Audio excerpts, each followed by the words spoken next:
¿Cómo estás, José? Bienvenido. Bueno, es la hora. Vamos a dar inicio a nuestro masterclass del día de hoy. Muy buenas tardes con todos. Mi nombre es Kevin. Probablemente ya me conocen de todos los masterclass que estamos haciendo a las semanas. Soy parte del equipo de Therapify. Y para las personas que se conectan por primera vez a nuestro masterclass, les comento que Therapify es una plataforma de terapia psicológica en línea que permite encontrar la estabilidad emocional en tu vida diaria. Y bueno, la semana pasada los que pudieron participar hablamos sobre el duelo, ¿no? La pérdida de este ser querido.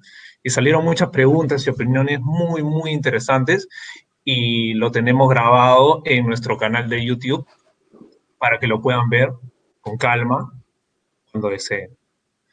El día de hoy vamos a tocar un tema que creemos que es muy difícil de compartir, sea con seres queridos, con amigos, ¿no? Con colegas. Eh, Y cuando estuvimos, de hecho, revisando todos los temas a tocar como masterclass, sentimos la necesidad de abordar este tema, ¿no? Por la complejidad, eh, por lo tabú que es, ¿no? A veces, ¿no? Y sabemos que muchas personas afectadas por este tema eh, también conocen o pueden conocer a alguien muy cercano, ¿no? Eh, entonces, el día de hoy vamos a abordar lo que es el abuso sexual, sus secuelas y cómo recuperarse. Vamos a poder conversar sobre las causas, las consecuencias en el día a día y finalmente cómo poder sanar este episodio que en algún momento hemos tenido o conocemos a alguien que ha tenido, ¿no? Y para guiarnos en esta conversación estamos sumamente contentos de tener a la psicóloga Cecilia Gómez, especialista en psicoterapia psicoanalítica. Cecilia, bienvenida, gracias por estar acá. Hola, qué bien, muchas gracias. Gracias a todos por acompañarnos. La verdad me emociona mucho saber que hay una gran respuesta para este masterclass. Y bueno, yo feliz de estar invitada para hablar de este tema tan importante que es el abuso sexual. ¿Y por qué tema tan importante? Pues porque es algo que no debería suceder y que desafortunadamente está a la orden del día, ¿no? Primero, quiero compartirles que al buscar diferentes definiciones de abuso sexual, pues se encuentra uno con una variedad que te das cuenta que realmente no existe una conceptualización clara al respecto, ¿no? De repente creemos que todos sabemos, sí, abuso sexual, pero en realidad sabemos como tal que es el abuso sexual. Y bueno, para esto a mí siempre me gusta recurrir a las raíces etimológicas de las palabras, ¿no? Porque eso nos va a llevar al origen de lo que estamos hablando. Y pues les cuento que a grandes rasgos la palabra abuso viene del latín abusus, que al descomponerse se convierte en uso. Y sus sinónimos son injusticia, arbitrariedad, depredación. Entonces, estos mismos sinónimos pues ya nos dan una idea de a qué nos estamos enfrentando con el tema del Buenísimo. abuso sexual, ¿no? Sí, perfecto, Cecilia. Antes de dar inicio y ir al tema puntual, solamente un pequeño recordaris que al final tenemos una sorpresa para ustedes, como siempre, y no se olviden de escribir sus preguntas y comentarios en el chat para leerlos conforme vayamos avanzando, ¿sí? Que esa es la idea, poder compartir algunas preguntas, dudas que tengan y poder traerlo aquí al masterclass y poder contestarlo con Cecilia, ¿sí? Así que ahora sí, empezamos, Cecilia. Cuéntanos un poquito. Entonces, bueno, como ya les mencionaba, esta parte de que etimológicamente el abuso se remite a la parte de la depredación y al uso del otro, es como utilizar al otro como un objeto, ¿no? Entonces, al final el abuso es una acción sexual transgresora e impuesta al otro, es una acción abusiva. Y bueno, esta acción abusiva se da por parte de un agresor hacia una víctima. Pero bueno, ¿de qué hablamos cuando hablamos de abuso sexual, no? Y aquí es lo que les decía que hay diferentes definiciones. Entonces, por un lado está el abuso, que es a través de la conducta física, del contacto, ¿no? Creo que es un poco de lo más común, lo que conocemos como la violación, la penetración, el tocamiento del otro sin su consentimiento, ¿no? Nuevamente recordando que es sin su consentimiento. Y por otro lado, el tema del abuso que se da sin contacto, que es a través de propuestas verbales, obligar a ver actos sexuales, el exhibicionismo. Y en esta parte de obligar a ver actos sexuales, pues de repente me dicen, oye, pero si cuando era niño mis papás veían pornografía, ¿no? Estamos hablando de una variante del abuso sexual, exponer a alguien a imágenes para las que pues en su momento no estaba listo, ¿no? Emocionalmente. Y también existe el abuso a través de la explotación sexual, que esto pues lo podemos ver cuando se implica a otros en pornografía, cuando se promueve la prostitución, que desafortunadamente también es muy común, o el tema del turismo sexual, ¿no? Que también sabemos de lugares que son desafortunadamente famosos por la facilidad para el turismo sexual.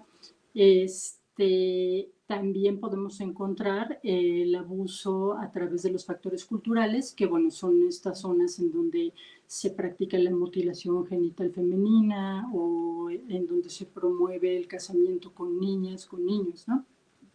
Y por último, y no por ello menos importante, como bien se dice por ahí, el abuso por omisión, en donde hay un consentimiento pasivo.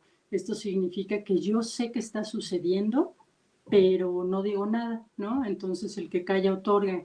Y al mismo tiempo va un poco junto con pegado la parte de no atender a las necesidades de protección. Está como un poco con el consentimiento pasivo, que es esta negligencia que también se da mucho con el tema de los niños, en donde dejo a los niños a cargo de quien sea, sabiendo que existe un riesgo, ¿no? Entonces, a grandes rasgos, son como las diferentes formas de abuso que podemos encontrar. Hay otras más, pero bueno, estas me parece que son como las más comunes dentro de nuestro entorno, ¿no?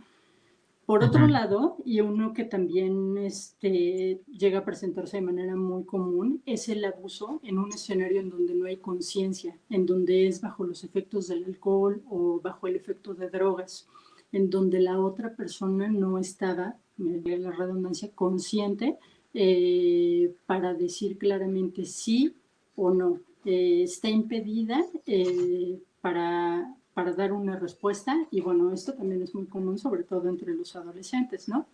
Que van de fiesta, toman y pues de repente a la mañana siguiente pues se enteran que algo sucedió. Pero lo curioso es que no necesariamente se vive como un abuso, ¿no?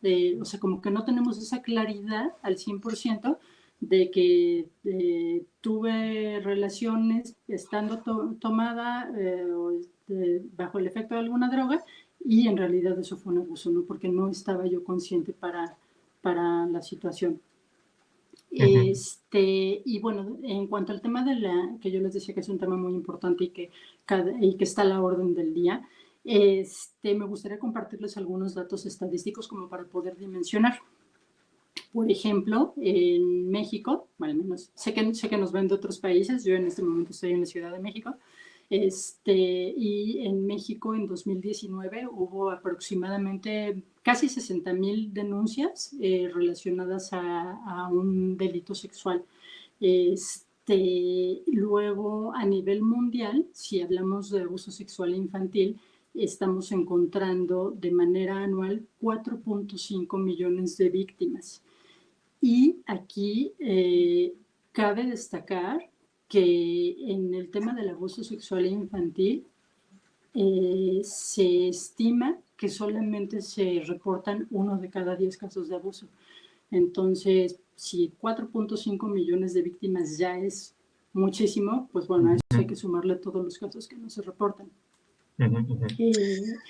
Sí, dime, Kevin. Sí, ahí, bueno, lo que estamos conversando de, digamos, los tipos de abuso sexual que hay, creo que el que la mayoría de personas conoce es del acto en sí y sin consentimiento, ¿no? Entonces mencionaste otras formas donde el consentimiento puede ser una línea muy delgada, o sea, casi que no se ve, ¿no? Por ejemplo, el tema del abuso sexual pasivo, ¿no? O el abuso sexual de manera inconsciente, ¿no? Entonces, bueno, en el de inconsciente está claro, ¿no? Pero el de pasivo, esta persona que simplemente avanza, las cosas fluyen, no pone, digamos, un stop, un pare, eh, es porque claramente no ve la línea, ¿no? De dónde debería frenar, ¿no? Este nivel de conciencia de realmente no deseo, ¿no? Simplemente avanza por X motivo.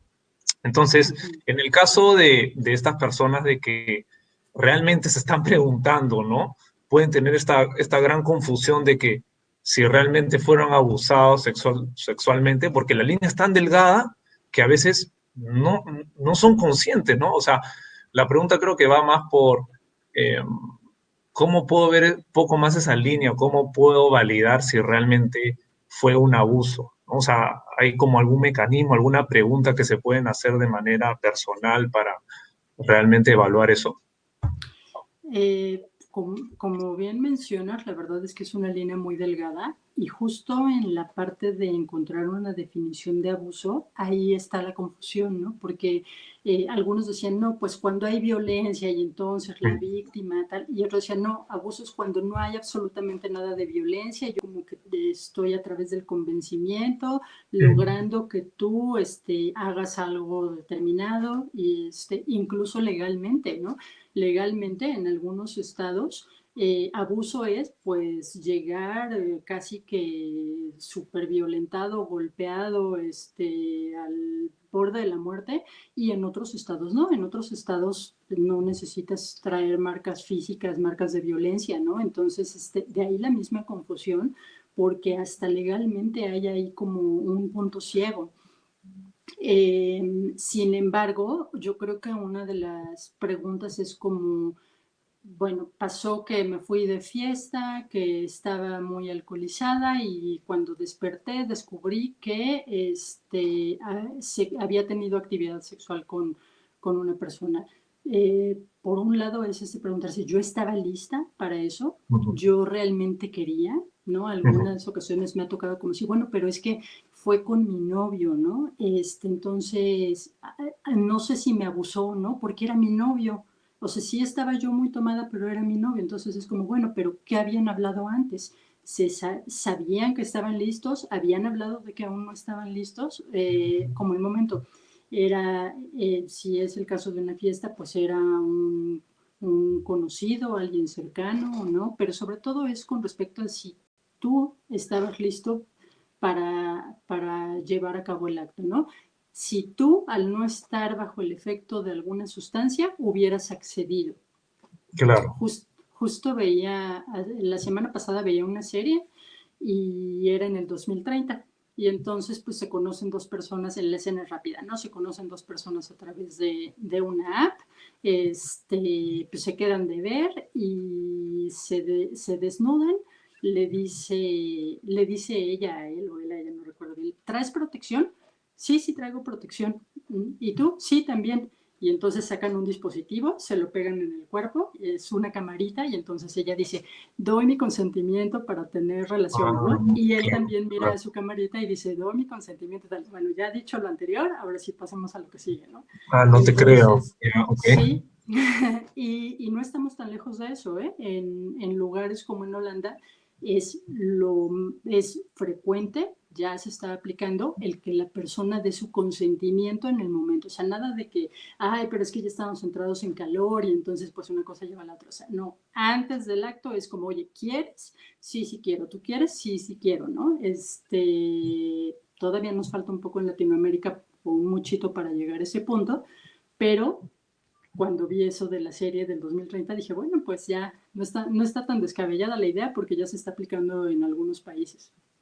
Claro. Entonces es con respecto al consentimiento. ¿Hubieras dado tu Consentimiento. consentimiento? Y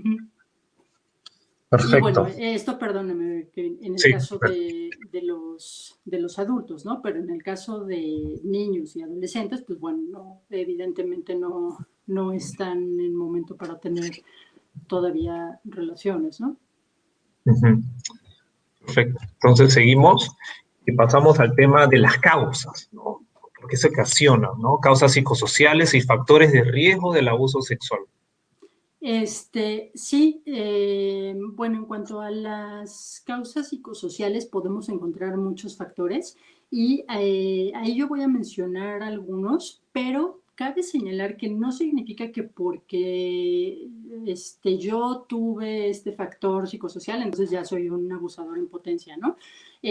Dentro de las causas psicosociales voy a mencionar varios aspectos y estos aspectos vienen derivados de las estadísticas de los perfiles de los abusadores y entonces se encontró que en la mayoría de los casos eran personas que, por ejemplo, habían vivido en un entorno muy agresivo en la infancia, ¿no? En un entorno muy violento.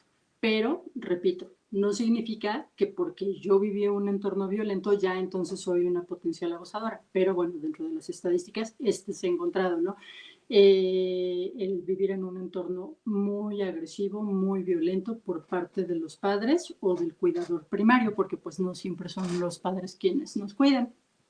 Por otro lado, también se ha encontrado que está relacionado con normas muy tradicionales y sociales a favor de la superioridad masculina, ¿no?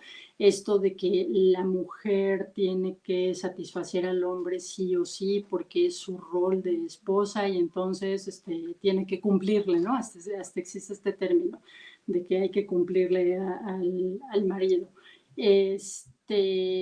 O que las niñas o las mujeres son las responsables de mantener bajo control los deseos sexuales, ¿no? Como esto de, pues es que para qué te vistes así, es que, para qué sales de noche, para qué, te quedas de ver con él en determinado lugar. Entonces, esta parte de las tradiciones que dicen como que la mujer tiene la culpa, también está muy en el chip del abusador. Otro factor psicosocial que lo promueve son las sanciones jurídicas, que son, y en general las comunitarias, poco rigurosas con respecto al tema del abuso. ¿Qué pasa? Que el abusador sabe de alguna forma que, uno, muy difícilmente se va a denunciar, porque el abusador por lo regular lleva años abusando de diferentes personas. Entonces, esto que les mencionaba de las estadísticas de que se denuncian 1 de cada 10, entonces pues el abusador lo sabe porque no le ha tocado meterse en problemas suficientes para frenar. Y en segundo lugar, por lo mismo que les mencionaba también hace rato con respecto al sistema jurídico, ¿no? Que en algunos lugares sí se considera abuso, en otros lados no es un delito como tal si no llegas súper violentado. Entonces, ¿qué pasa? Que el abusador sabe que difícilmente se va a denunciar y que en caso de que corra una denuncia, pues difícilmente va a llegar a término en función a que va a estar en la cárcel y si por algo llega a estar en la cárcel, pues va a ser muy poquito tiempo. Pero para que eso pase, ya la víctima se tuvo que desgastar independientemente de por la situación traumatizante, por todo el recorrido jurídico que es un evento traumatizante adicional. Otro de los factores psicosociales es la pertenencia a pandillas, el consumo de alcohol o de sustancias ilegales, por lo regular también se asocia a los factores psicosociales. Estas personas que tienen una personalidad antisocial, que son los que no respetan reglas, no respetan normas, no tienen sentimientos de culpa, también está asociado a que es parte de la psique del abusador. Uno muy frecuente también es que el abusador es una persona que fue abusado de niño, ¿no? En su mayoría, te digo, hay como de todo, pero por lo regular también fue sujeto de abuso en su propia infancia. O que vive en entornos en donde se aceptaba la violencia de manera muy abierta, como creer que golpear a la esposa está bien, golpear a la novia está bien, en entornos en donde se promueve la inequidad de género, que se suelen tener o que es común tener relaciones sexuales de carácter transaccional, ¿no? Como esta parte de la prostitución. Y pues en general un sistema ha crecido, ha tenido una infancia dentro de un sistema muy adverso, ¿no? Condiciones muy adversas. Ahora, también está asociado a condiciones de hacinamiento, ¿no? Gente que de repente vive en 8 en un cuarto. ¿Y qué pasa con estos 8 en un cuarto? Pues que entonces duermo en la misma cama que mis papás y mis papás tienen relaciones junto a mí, ¿no? Entonces, es esto que platicábamos o que mencionaba antes con respecto a exponer a los menores a actos sexuales o a Claro. pornografía y demás. Ajá, pero aquí estamos hablando un poquito, estamos mezclando un poquito entre un poquito el origen del abusador en sí y también un poquito el perfil de la víctima en sí, ¿no? O sea, todos estos factores, todas estas causas psicosociales juegan a ambos lados, o sea, cómo uno puede convertirse en un abusador potencial y también cómo uno puede convertirse en una víctima potencial, ¿no? Estamos, digamos, en ambos lados, ¿no? En ambos lados. Estás comentando situaciones que pueden llevarse a ambos lados. Sí, y pues es parte de lo que al menos se puede aplicar como empatía hacia si es que vale la pena mencionarlo, pero la empatía que se puede aplicar con el tema del abusador, ¿no? Que a veces uno dice, no, mátenlos, quémenlos, tal. Sí es terrible, pero si rascamos a su pasado, pues también fueron personas que sufrieron un montón, ¿no? Y que desafortunadamente no recibieron la atención psicológica adecuada y eso fue trastornando cada vez más el mundo interno hasta convertirse en lo que se convierte, ¿no? O sea, se podría decir, obviamente no necesariamente es una regla fija, pero eh, por lo general, o no lo sé, un gran porcentaje de gente que es víctima a veces suele terminar también siendo un abusador. Sí, digo, no en todos los casos, no es regla, pero sí es muy común que la persona también sufrió abuso en la infancia o fue víctima de violencia o de situaciones traumatizantes que no se elaboraron, es decir, que no se trabajaron adecuadamente y entonces se quedó ahí como un trauma, ¿no? Ujú. Y entrando un poquito al trauma en sí, ¿no? ¿Qué secuelas físicas, emocionales y conductuales, digamos, viven en su día a día la víctima, ¿no? Es algo que lo llevan día a día. Ujú. Sí, también por mencionar solo algunas, porque puede ser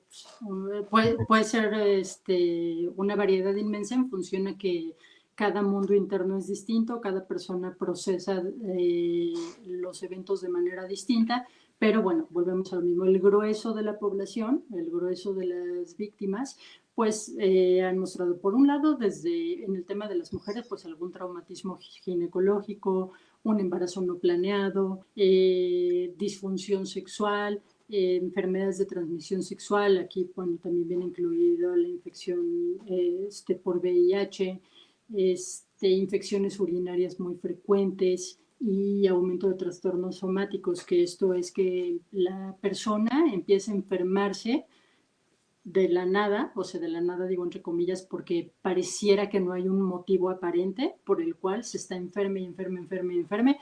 Ya fue al doctor, ya tomó el medicamento, ya estuvo en tratamiento, ya cambió de doctor, ya todo, y se sigue enfermando de lo mismo, o se sigue enfermando de todo, ¿no? Sin saber por qué. A lo mejor de repente dices, bueno, esta persona tiene buenos hábitos alimenticios, realiza ejercicio, tiene una vida pues como bastante sana, no tiene vicios, entonces, ¿por qué se está enfermando tan constantemente de tantas cosas o de algo en particular, no? Eso es ahí un foquito. Entonces, eso es algo también muy frecuente de observar en las víctimas de abuso. En cuanto a las situaciones emocionales, pues bueno, son las más comunes, que es la depresión, igual una depresión que aparentemente no sabemos de dónde viene. Y digo aparentemente porque, bueno, esto lo iba a mencionar más adelante, pero aprovecho para mencionarlo desde ahora, que muchas víctimas sufren el abuso y como la mente como una defensa lo bloquea el evento. ¿Qué quiere decir que lo bloquea? ¡Pum! Lo manda al fondo del inconsciente, lo manda a lo más profundo del archivero y entonces la víctima no recuerda qué le pasó.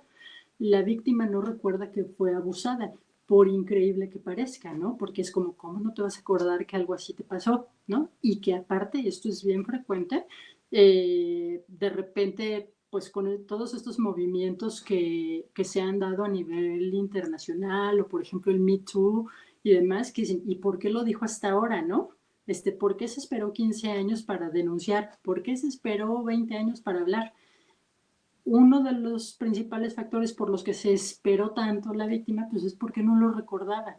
Entonces, este es un fenómeno bien interesante, pero bueno, entonces a esto iba con lo que viene depresión de la nada, ¿no? Bueno, en realidad es porque ahí está el trauma que no se ha elaborado y que nos está haciendo ruido. Este, y bueno, la víctima se deprime, ¿no? Está en un estado depresivo, pues, significativo, importante. También, pues vienen trastornos de estrés postraumático, viene mucha ansiedad, trastornos del sueño, de repente de la nada, otra vez, entre comillas, empecé a tener insomnio, de repente no puedo dormir, de repente tengo muchísimas pesadillas horribles, pero no sé por qué. Entonces, todo esto que está asociado con trastornos del sueño es también bien frecuente. El comportamiento suicida es otro factor, ahora que justo el 10 de septiembre fue el Día Mundial de la Prevención del Suicidio, pues bueno, el comportamiento suicida, intentar quitarse la vida. Y es importante mencionar que todo esto que estoy mencionando al final son síntomas, ¿no? Son como formas en las que la persona pide ayuda. Entonces, bueno, vienen los trastornos de pánico, baja autoestima, para es que siempre pienso, perdón, en pacientes, pero para las víctimas, para las víctimas que sí recuerdan el evento, pues muchísima sensación de rabia, muchos deseos de venganza, y sobre todo también una herida emocional muy importante con respecto a cómo se maneja el tema en la familia, que también más adelante voy a profundizar al respecto, pero que de repente es como, no digas nada, ¿no? No, olvídate y calla, porque cómo vamos a decir que tu papá fue y que no sé qué, ¿no? Entonces todo eso genera un impacto, pues, impresionante en la mente del paciente, ¿no? Entonces eso también es en cuanto a las secuelas emocionales. Y en cuanto a las secuelas conductuales, pues uno muy frecuente son las conductas de riesgo. Y con conductas de riesgo, por mencionar algunas, pues tener relaciones sexuales sin protección, relaciones sexuales con desconocidos sin protección, tener múltiples parejas sexuales sin protección, o sea, todo lo que conlleva una autodestrucción, ¿no? Un exponerme a enfermarme, exponerme a que algo me suceda. Entonces, todo eso, a eso me refiero con conductas de riesgo. O iniciar una vida sexual consensuada a edad muy temprana, abusar del alcohol, abusar de drogas, o sea, todo eso son como foquitos que nos dicen que algo pasó, en el caso de que la víctima no recuerde, y bueno, en el caso de que sí recuerde, pues ya lo ligamos más fácil, ¿no? Otra secuela conductual, pues bueno, encontramos el riesgo en hombres, sobre todo, de que se conviertan en un abusador, que es esto que mencionabas, y el riesgo en mujeres de que sufran abusos constantemente a lo largo de su vida. O sea, algo pues que se ha encontrado mucho es esto, ¿no? Una persona que sufrió un abuso, vamos a pensar, una mujer que sufrió abuso sexual en la infancia, por lo regular te va contando que luego a los 15 años otra persona abusó y luego a los 20 y luego a los 23 y es un historial de abusos. Entonces, bueno, es una de las secuelas conductuales con respecto al tema del abuso sexual. También puede ser, en el caso de lo que decía de buscar múltiples parejas y demás, también puede ser la conducta opuesta, que es que la víctima se aísla sobre todo de manera afectiva, como para protegerse de todo lo vivido, ¿no? Como pensando que al aislarse se va a poder proteger de todo lo vivido. Y pues síntomas relacionados con la ansiedad, que la ansiedad la mencionaba antes en la parte emocional, pero síntomas relacionados con la ansiedad, que se comen las uñas hasta sangrarse los dedos, que de repente hay una masturbación excesiva, que de repente se cortan o hay actividades de mutilación, mucha agresividad, negación, y bueno, es por mencionar algunos de las secuelas conductuales. Y entrando un poco de énfasis a las secuelas conductuales, creo que esto es un tema muy común, ¿no? Finalmente, las víctimas de abuso sexual, ¿cómo son una vez que ya son grandes, adultos, forman una familia, tienen hijos, tienen un esposo o esposa? Eh, ¿Cómo es su vida familiar, ¿no? O, digamos, ¿qué secuelas conductuales es muy común una vez que ya tienen un núcleo familiar propio?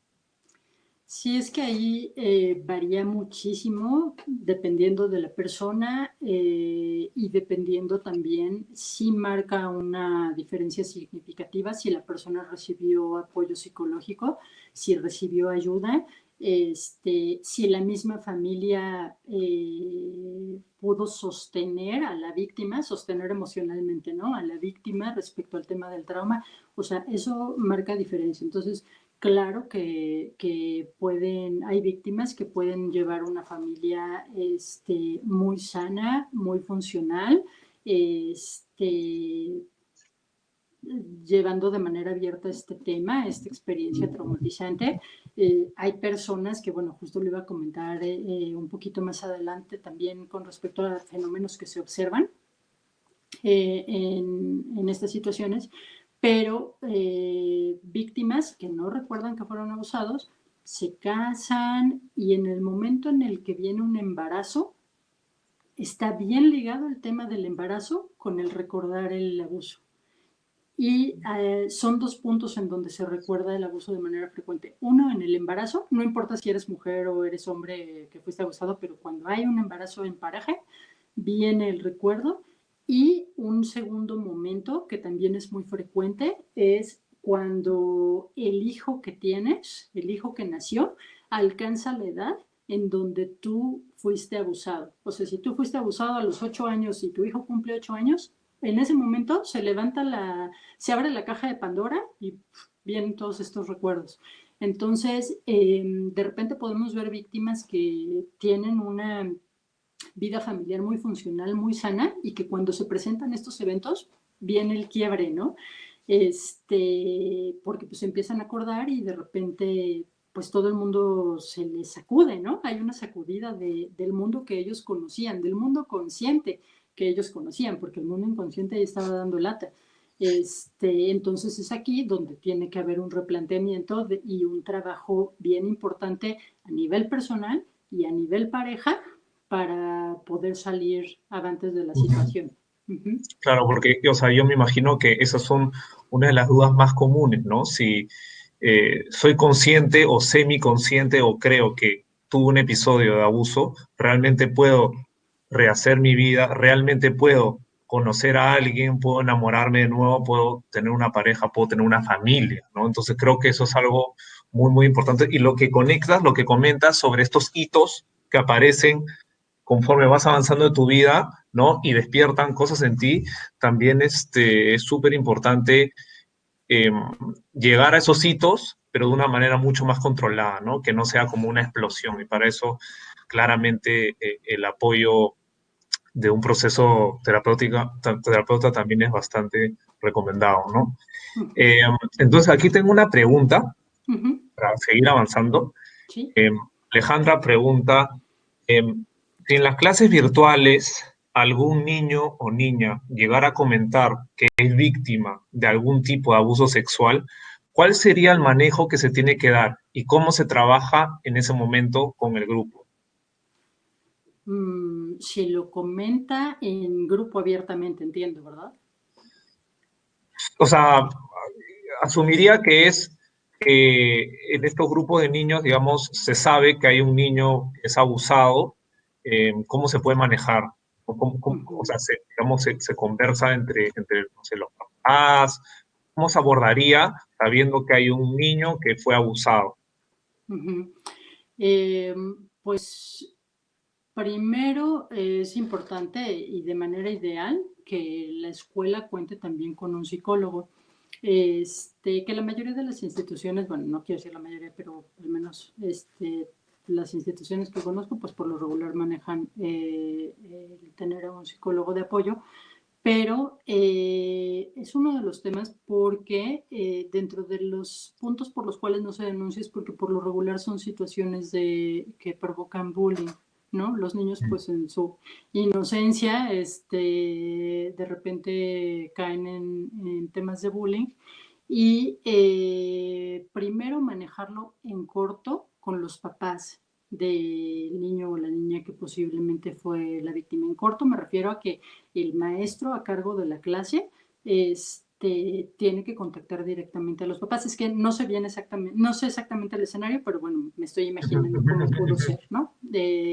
Pero primero que entonces el maestro contacte directamente a los papás para comunicar esto que pasó. En realidad, cuando un niño dice que fue abusado, hay que creerle sí o sí, porque el niño no tiene aún como la información necesaria o no está en una etapa madurativa que le haga inventar ese tipo de situaciones. Y si por algo no fuera ese evento, algo está pasando que ese chiquito está diciendo que sucedió. Algo hay que abordar, algo hay que trabajar ahí. Pero lo primero es escucharlo, creerle, y con base en lo que se ponga sobre la mesa, pues ver cómo nos vamos a dirigir, quién fue, cómo, cuándo, dónde. Por lo regular, hablando del tema de los niños, más del 80% de los casos son de una persona cercana. Tíos, primos, abuelos, papá, padrastro. Entonces eso lo vuelve muy delicado, ¿no? Justo en Exacto. esto que les mencionaba hace ratito de que 1 de cada 10 casos en abuso sexual infantil se denuncian, pues justo, entre otras cosas, es porque el lobo está en casa, ¿no? El agresor está en la familia. Entonces es como una camisa de 11 varas en cuanto a eso. Y ahí como familia decidir qué se va a hacer, qué se va a hacer al respecto. Si se va a proceder conforme a la ley y se va a iniciar un proceso, si hay una sospecha como tal, porque el niño mencionó que fue abusado y demás, llevarlo a una valoración con su pediatra, que es la persona indicada para hacer la exploración y ya de ahí definir qué es lo que va a hacer. Y a nivel grupo escolar, pues bueno, ahí depende de las estrategias que tenga la escuela, pero por lo regular es algo que se aborda con los padres y que los padres de la víctima, en este caso, pues también darán luz verde o no para que se abra el tema o para que indiquen qué tanto se va a abrir el tema. Pero esa pregunta te la mandaron, Kevin. Sí, justo lo he leído directamente en el chat. Ok, lo que podemos hacer es que les damos un correíto para que ahí, que creo que al final viene, ¿no? Al final de Sí, la presentación viene un correo para que ahí pongan todo el caso, porque no quisiera contestar sí, de como acuerdo, de acuerdo. inventando y fantaseando de qué pudo ser, pero la persona que hizo la pregunta, con mucho gusto, mándame el caso y yo con mucho gusto te respondo cuáles son las alternativas para no estar como tirando Perfecto, sí, para que haya más respuestas al detalle, aire. Ujú. de acuerdo. Y bueno, volviendo un poquito a estas secuelas, ¿no? Que vive una víctima del abuso a lo largo de su vida, en cualquier etapa de su vida. ¿Qué fenómenos observados nos podrías comentar aquí? Bueno, primero retomar que se me hace así como súper impresionante, de que la víctima bloquea el evento, ¿no? Que se reprime la situación traumatizante y entonces el recuerdo viene hasta después, derivado de situaciones que detonan, ¿no? Como el nacimiento del hijo, un embarazo, incluso a veces hasta una imagen, hasta ver una película con respecto al tema, y entonces eso me empieza a hacer sentido. Pesadillas, las pesadillas también es como, ¿por qué siempre sueño que alguien está en mi cama? ¿Por qué siempre sueño que me persiguen? ¿Por qué tal? Entonces, ojo, vuelvo a lo mismo, no es que hay sueño que me persiguen, ya me abusaron, no, no, no, es un conjunto de elementos, pero bueno, es como una víctima que olvidó y que está teniendo como muchos estresores que no sabe de dónde vienen. Otro de los fenómenos, pues es esto que mencionaba de que la mayoría de los abusos se presentan en el entorno familiar. Entonces, pues es algo lamentable y que lo vuelve como complicado en su abordaje, porque pues de repente si el hijo de 15 abusó del hijo de 7, ¿qué haces, no? O sea, el planteamiento como papá es como, bueno, ¿y ahora qué hago, no? O si de repente yo tengo 25 años y tengo que contar que mi abuelito abusó de mí, ¿cómo le digo a mi mamá que su papá abusó de mí, no? Sin lastimarla. ¿Cómo le digo a mi papá que su papá abusó de mí sin que corra el riesgo de que se me infarte? Entonces hay como esos miedos asociados. Otro de los fenómenos asociados, bueno, observados, perdón, es que se da en todas las clases sociales, ¿no? A veces decimos, no, sí, es que como la pobreza y una baja educación, no, en realidad se da en todas las clases sociales, en todos los niveles socioeconómicos. Y bueno, junto con esto, que a veces se piensa que el abusador va a ser como que no, seguro es un psicótico y que va a ser alguien que se ve súper malo y demás. Y pues a veces es todo lo contrario, ¿no? A veces suele ser hasta un miembro respetable de la comunidad, alguien muy activo, alguien bien amable, alguien Y bien esos son los justo. casos más complejos, supongo, ¿no? Cuando sucede con esta persona que, digamos, pasa desapercibido, por así decirlo. Sí, o que es el que, ¿cómo puede ser si siempre me ayudó, si siempre estuvo aquí? Bueno, pues estaba haciendo toda esta labor de seducción para acercarse cada vez más, para ganarse toda tu confianza y ya después de eso, pues atacar, ¿no? Pero no es que el abusador sea acá alguien malvado que se le ve desde una vena, o Claro. sea, no, en realidad, pues es una persona pues que se ve bastante común, ¿no? Y bueno, otra cosa que no se habla del tema por vergüenza, por sentimientos de culpa, justo lo que mencionaba antes con respecto a las tradiciones culturales y demás, pues bueno, esto de es que sí, claro, van a decir que por qué me quedé de ver con este chico de la app, ¿no? Si no lo conocía. Entonces, como si ya es mi culpa, o sea, es mi culpa que me abusaron porque, pues, ¿para qué voy, no? Entonces, bueno, es por poner un ejemplo, pero hay esos sentimientos de culpa. Esto que mencionaba de que no se va, sentir que se va a dañar a la familia si lo digo. Otro tema es que en el caso de los niños no se les cree, o no se les quiere creer más bien, ¿no? No se les quiere creer a los niños. Y por otro lado, que los niños, justo al tener como este grado de inocencia y no tener toda la información, pues a veces no saben que están siendo víctimas de un abuso, ¿no? Sino hasta que crecen y de repente dicen, ¿cómo? Eso no se podía hacer, eso no estaba bien, entonces se vienen enterando que fueron abusados hasta tiempo después porque por su corta edad no saben como tal que están siendo víctimas de un abuso. Y otro de los fenómenos observados es que, bueno, mucho se piensa que las abusadas somos las mujeres, pero la verdad es que en el tema de los varones también hay abuso, tanto de niños como de hombres, ¿no? De hecho, estadísticamente hablando, 40% de los varones sufrieron algún abuso a lo largo de su vida, pero a veces no se habla tanto, sumado a todos estos factores que ya se mencionaron, a todos estos fenómenos, no se habla porque se siente que se compromete la virilidad, ¿no? Porque ¿cómo voy a decir que otro hombre abusó de mí? Entonces, es todavía más difícil mencionarlo y entonces, como se ve comprometida la parte de la virilidad en la mente de la víctima, entonces prefiero no decirlo. Y bueno, esto de que si fueron, que los varones también son abusados, cabe señalar que las mujeres también abusan. También hay abuso sexual por parte de las mujeres, pero estadísticamente solamente se registran de 3 a 5% Ujú. de casos de abuso sexual por parte de las mujeres.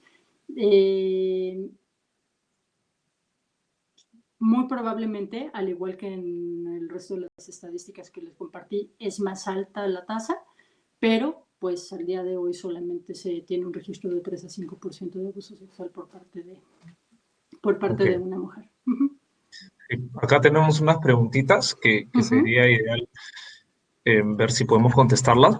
Brenda Uh-huh. pregunta, ¿cuál sería el mejor enfoque psicológico para trabajar con personas que han sufrido o sufren en este momento un abuso sexual? Eh, este, bueno, yo creo que depende mucho del paciente y no quisiera salirme por la tangente. Depende mucho del paciente y de los síntomas que esté experimentando.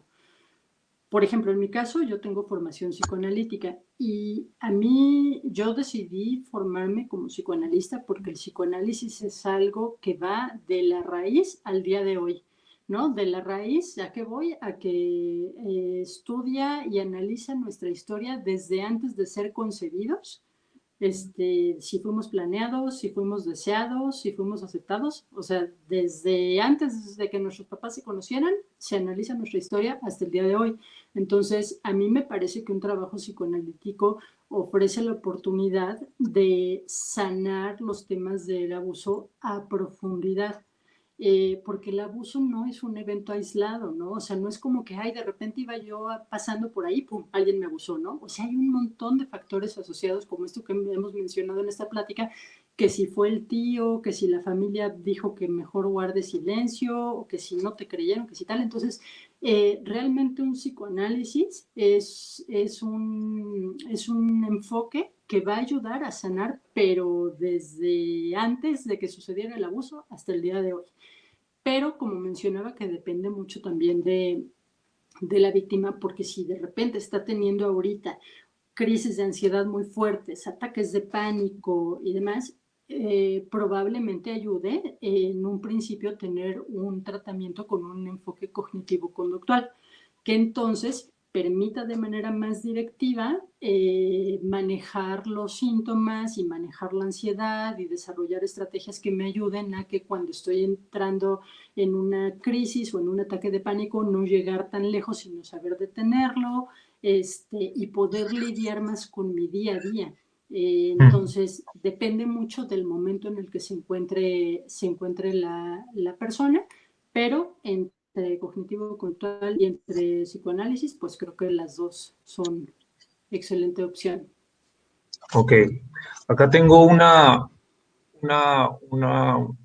experiencia vivencial de uno de los oyentes, Anaí, Uh-huh. y realmente me gustaría ver si podemos aconsejarla de alguna manera, porque nos lo cuenta de una manera muy detallada y te agradezco en verdad, Anaí, por esta participación y quiero que sepas que eres mucho más fuerte de lo que crees, ¿sí? Y Anaí nos está contando que tuvo un abuso, ¿no? De niña por un familiar y no se lo comentó a la familia y a los 23 años, cuando ya fue creciendo, tuvo otro abuso de otro familiar, pero de manera de envío de fotos íntimas y acoso inclusive a su propia madre, ¿no?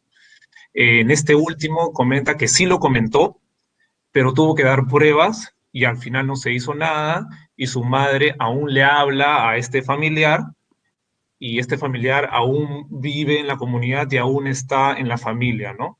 Incluso su madre le dice que borrara las evidencias, ¿no?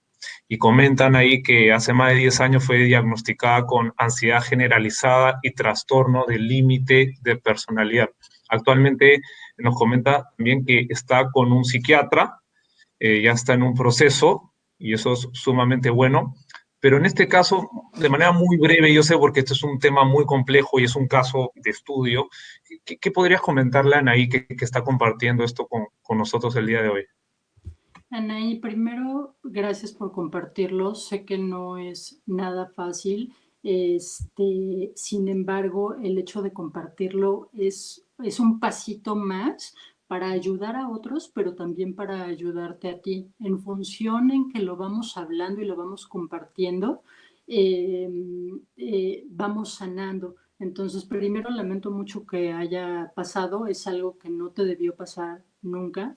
Y gracias por compartirlo. Es importante que mantengas tu tratamiento tanto con el psiquiatra, siempre tomando los medicamentos conforme él te lo pide, y si es importante, me imagino que en algún momento, no sé, me estoy adelantando, pero me imagino que has tenido tratamiento psicoterapéutico, pero sí es bien importante que vayas acompañado de un tratamiento psicoterapéutico, que justo en la familia no me cree, el grupo en el que estoy, mi tribu no me defiende, mi tribu no me cree, entonces nos corresponde salir a buscar a quien sí nos crea.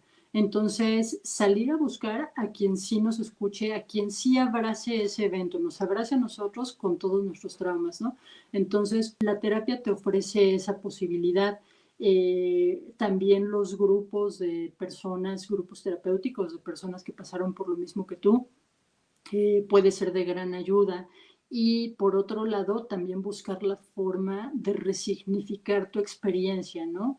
Cómo de estos eventos traumatizantes que te sucedieron se puede hacer algo constructivo para ti, que eso, bueno, ya sería bueno verlo en un análisis, porque pues es más a profundidad, pero yo creo que eres bien fuerte, como dice Kevin, yo creo que has tenido muchas herramientas, que el hecho de que te estés dando chance de estar aquí en esta masterclass quiere decir que estás buscando recursos, ¿no? Que tienes tú tus propios recursos, pero que aparte estás viendo de dónde echar mano para estar mejor, y eso es muy valioso y eso te va a ayudar mucho.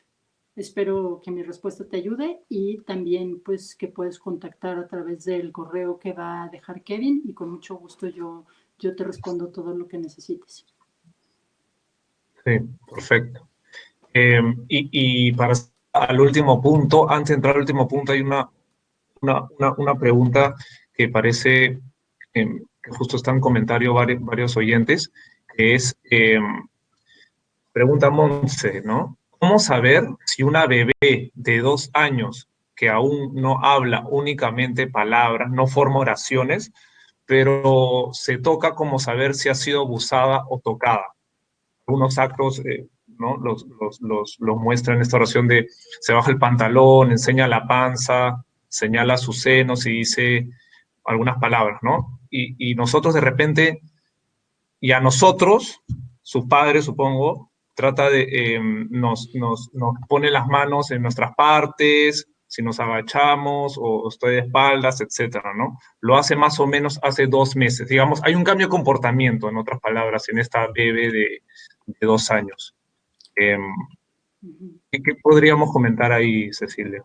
Siempre que hay una sospecha, hay que investigar. Y yo considero que lo mejor es llevarla con su pediatra, que su pediatra puede hacer una exploración y una valoración, y después del pediatra con un terapeuta infantil que pueda a través del juego y a través de la valoración en general. Digo la valoración en general porque primero, cuando recibimos a niños en el consultorio, pues hay que hablar con los papás, ¿no? Para saber quién está a cargo de la pequeñita, quién la cuida, quiénes son las personas más cercanas, si hay antecedentes en la familia de abuso. O sea, son como muchísimos factores que hay que tomar en cuenta. Y ya después se valora a la pequeñita en el consultorio a través del juego, y no importa que tenga 2 años, realmente en el consultorio el niño juega muchísimo, y justo lo que tú estás viendo de no que enseña la pancita y que se toca el pecho y que nos toca a nosotros y demás, o sea, todo eso está diciendo algo. Hay que ver qué es lo que está diciendo, ¿no? Pero bueno, yo entonces te repito, diría primero pediatra, y de ahí un psicólogo infantil, y de preferencia un psicólogo, un psicoterapeuta que tenga experiencia en manejo de situaciones de abuso sexual, porque pues ya se la sabe, ¿no? Perfecto. Entonces ya para ver el último punto, porque estamos quedando un corto de tiempo, ¿qué podemos hacer al respecto y cómo sanar las heridas producidas por un abuso a lo largo de tu vida, ¿no?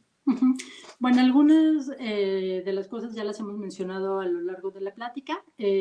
Una muy importante, hablar del tema.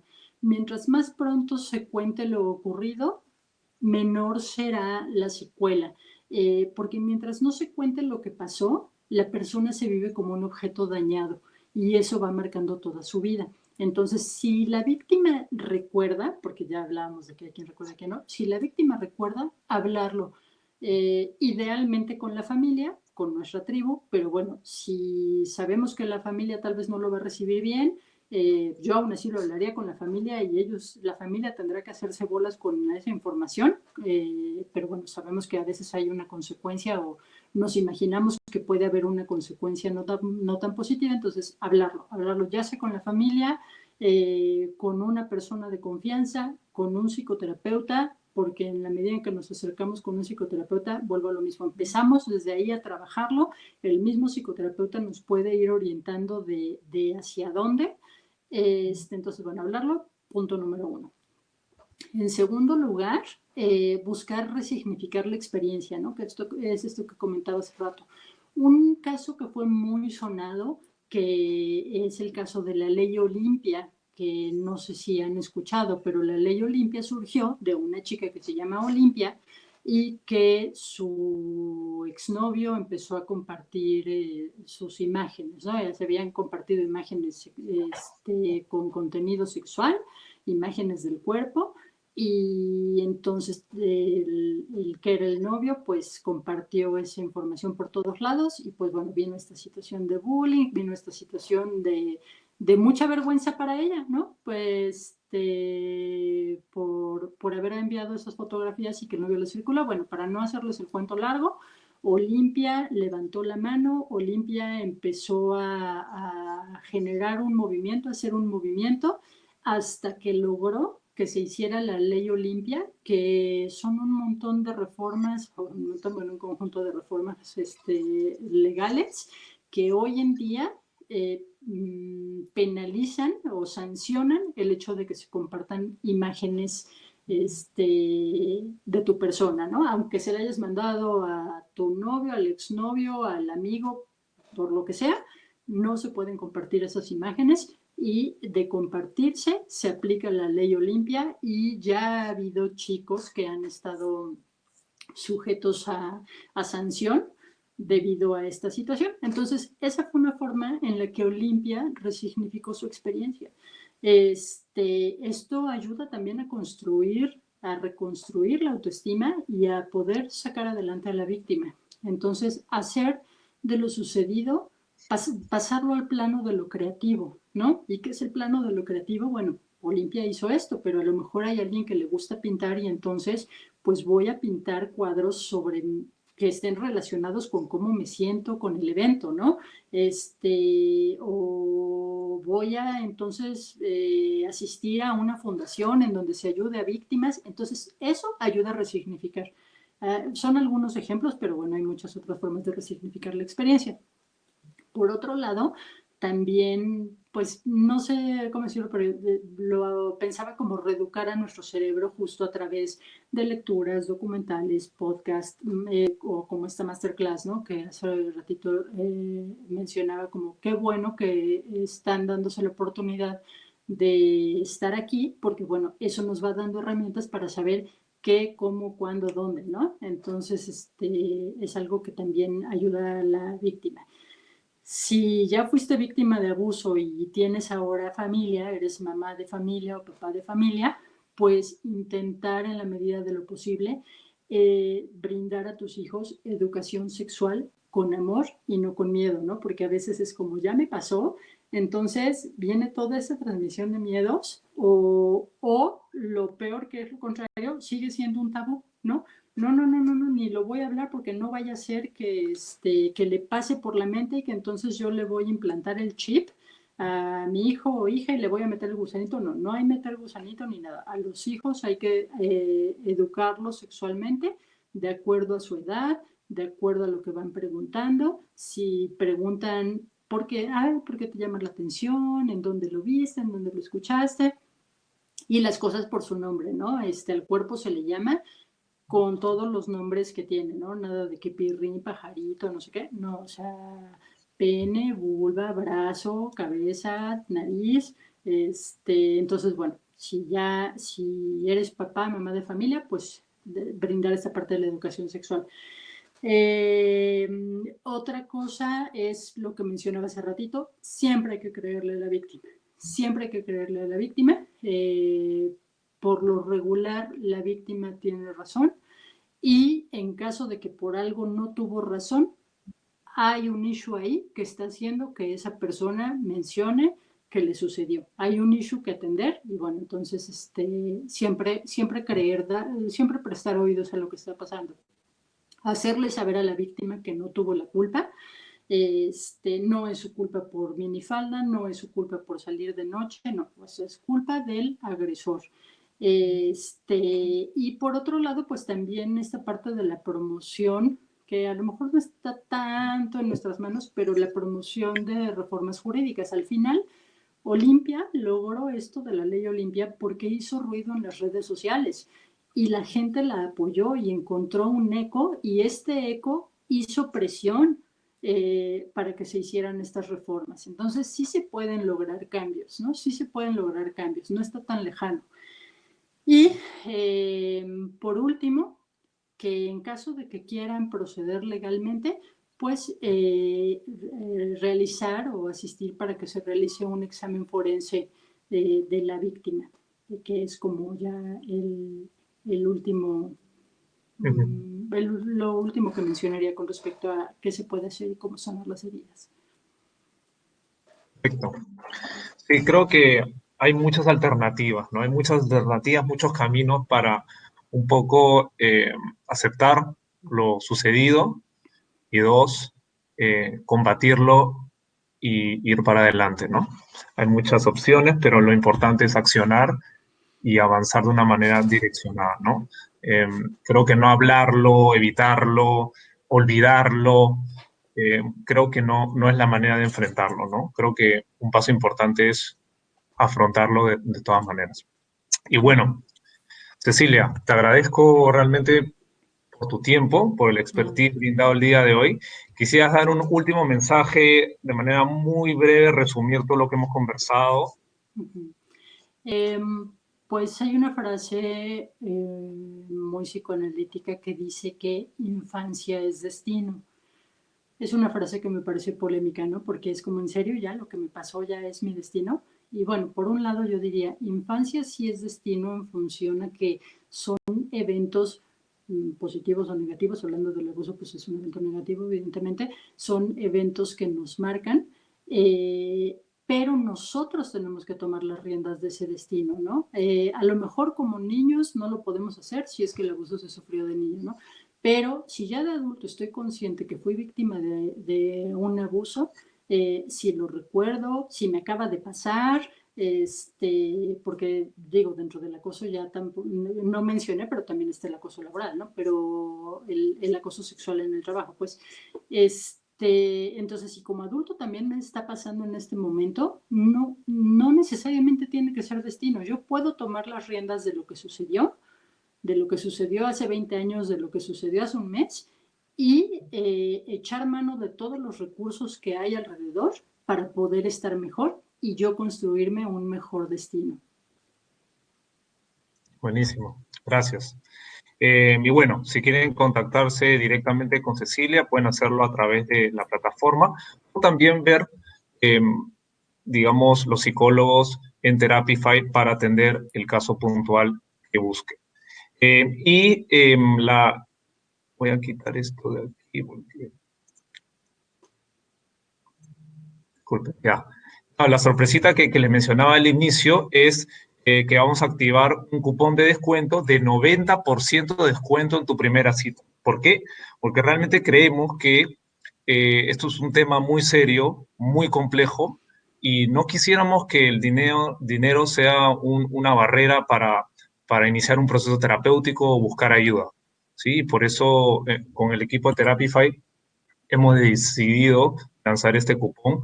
Simplemente al momento de agendar su cita, su primera cita, ponen en cupón Serenidad y se le va a aplicar automáticamente 90% de descuento en su primera cita, ¿sí?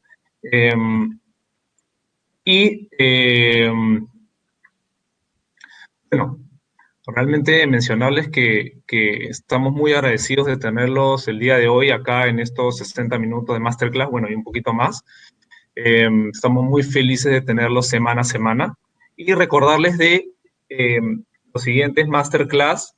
Vamos a anunciarlos en nuestras redes sociales. Nos pueden seguir en Facebook, Instagram, en nuestro canal de YouTube. Muchos han comentado dónde va a estar esta grabación colgada en el canal de YouTube y también se lo enviaremos a sus correos si han asistido el día de hoy. Pero también lo pueden ver, compartir en cualquier momento el video en YouTube, ¿sí? Y me despido con la siguiente pregunta. La pregunta es, ¿qué harás diferente a partir de hoy? Muy feliz de tenerlos, muy contento de lo conversado el día de hoy. Cecilia, te agradezco un montón. Realmente fue una noche muy, muy interesante, con comentarios muy ricos, que creo que estamos llegando a eso, ¿no? Estamos llegando a muchas personas, estamos ayudando a muchas personas y esa es la idea, ¿sí? Así que con nosotros, hasta la próxima. Muy buenas noches con todos. Chao, Gracias, chao. Kevin. Gracias a todos por asistir. Les mando un abrazo. Bye. Bye, bye.